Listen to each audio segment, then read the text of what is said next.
नमस्कार दोस्तों, स्वागत है आपका हमारे चैनल द इंजीनियर में। मैं हूं आपका दोस्त मनीष उस्मान। तो दोस्तों, जैसा कि आपको पता होगा कि हर सैटरडे मैं आपके लिए एक ऐसा शेयर निकाल के लाता हूं, हर अंडर वैल्यू शेयर जिसमें आप इन्वेस्ट करके अच्छा खासा रिटर्न बना सकते हैं।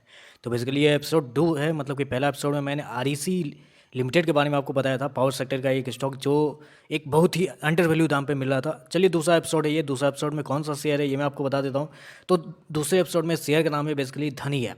बेसिकली आपको पता होगा धनी सर्विसेज के नाम से ये हमारे एनएससी बीएससी पे लिस्टेड ये शेयर है। चलिए देखते हैं बेसिकली ये अंडर वैल्यू क्यों है, इस शेयर को क्यों बाई करना चाहिए इन्वेस्टमेंट पर्पस के लिए। तो चलिए देखते हैं। पहले बेसिकली इस शेयर का ऑल टाइम हाई अगर देखते हैं तो 850 रुपये के आसपास है। ऑल टाइम लो अगर शेयर का देखते हैं तो अप्रोक्सीमेटली 6 रुपये के आसपास है। अभी करंट प्राइस मार्केट इसका चल रहा है अप्रोक्सीमेटली 35 रुपये के आसपास।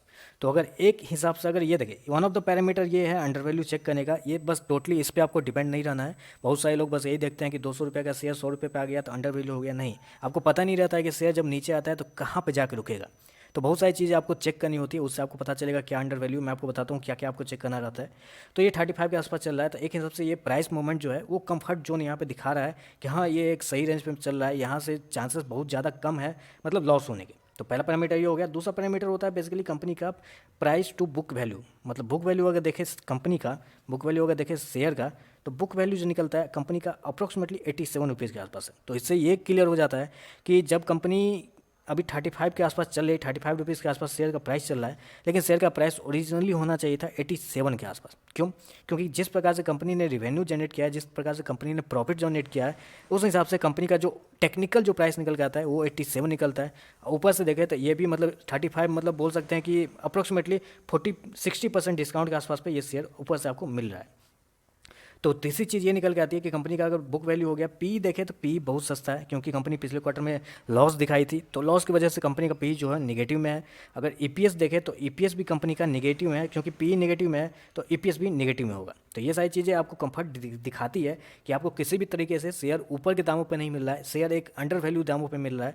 तो बाकी की चीज़ देख लेते हैं। अगर आप इसमें 5,000 लगा दिए रहते, चलिए आप कैलकुलेट करके मैं आपको बता देता हूँ।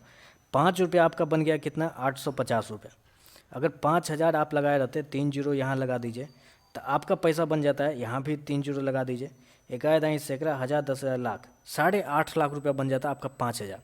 अगर आप 50,000 लगाते तो बन जाता कितना, 83 लाख। तो आप मुझे बताइए, मात्र 50,000 आप लगा के आपका पैसा जब 83 लाख के आसपास बन गया, ऊपर से कंपनी ने कुछ डिविडेंड भी दिए थे, कुछ स्टॉक स्प्लिट भी हुआ था, तो ये सारी चीज़ें देखें तो अप्रोक्सीमेटली आप बोल सकते हैं कि 30 से 40,000 रुपया अगर आप लगाए रहते तो आप आज करोड़पति बने रहते।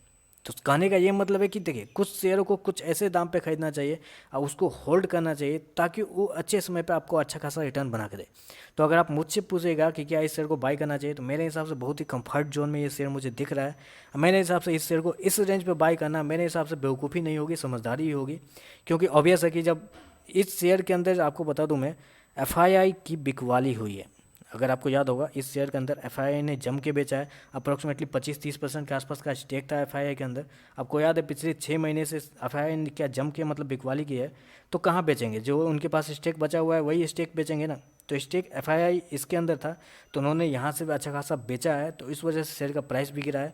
तो ज़्यादा नहीं गिरना चाहिए था शेयर का प्राइस, लेकिन एफआईआई के सेलिंग की वजह से शेयर का प्राइस गिरा है। तो वो सारी चीज़ें मैंने देखा है, बहुत सारी चीज़ मैंने टेक्निकल चीज़ देखी है, जिससे मुझे लगा कि ये शेयर एक अच्छा खाला वैल्यू ऑफ इन्वेस्टमेंट हो सकता है। अगर आप होल्ड करते हैं 1 से 2 साल 3 साल जो भी हो, अगर आप होल्ड करते हैं तो मुझे लगता है कि एक अच्छा खासा रिटर्न यहाँ से देखने को मिल सकता है। क्योंकि मुझे यहाँ से मिनिमम, अगर आप मुझसे पूछिएगा क्या टारगेट निकल के आता है, तो मेरे हिसाब से ये टारगेट, पहला आपका टारगेट निकलेगा 250 रुपये के आसपास का पहला टारगेट निकलेगा। दूसरा टारगेट निकलेगा अप्रोक्सीमेटली 400 रुपये के आसपास का। अगर आप इसको होल्ड करते हैं 2 से 3 साल 4 साल, मुझे नहीं पता कितने साल, लेकिन ये टारगेट अचीव हो सकते हैं। बस थोड़ा सा आपको समय देना होगा, मिनिमम 2 साल होल्ड करना ही होगा। क्योंकि मिनिमम आप होल्ड कीजिएगा तभी जाकर आपको फ़ायदा मिलेगा। डेली आप चार्ट देखिएगा, डेली शेयर प्राइस देखिएगा, तो आपको कुछ फ़ायदा नहीं होने वाला है। ऑलरेडी आप पैनिक होइएगा। तो मेरा ये कहना है कि अगर आप होल्ड कीजिएगा तो अच्छा खासा रिटर्न यहाँ से शेयर बना के दे सकता है। बस समझदारी से अगर आप होल्ड कीजिएगा, सही लेवल पर बाई कीजिएगा तो बाइंग लेवल मेरे हिसाब से क्या होना चाहिए, मेरे हिसाब से बाइंग लेवल जो बनता है आपका, वो बनता है 33 के आसपास। 32 से 33 का जो लेवल है वो बाइंग लेवल है, वहाँ पे आप बाई कीजिए। मुझे लगता है कि वहाँ पे आप बाई कीजिए तो अच्छा सा रिटर्न आपको बन सकता है आने वाले समय में। साथ में बताना चाहूँगा, अगर वीडियो पसंद आए तो लाइक कर दे, साथ में साथ सब्सक्राइब कर दे।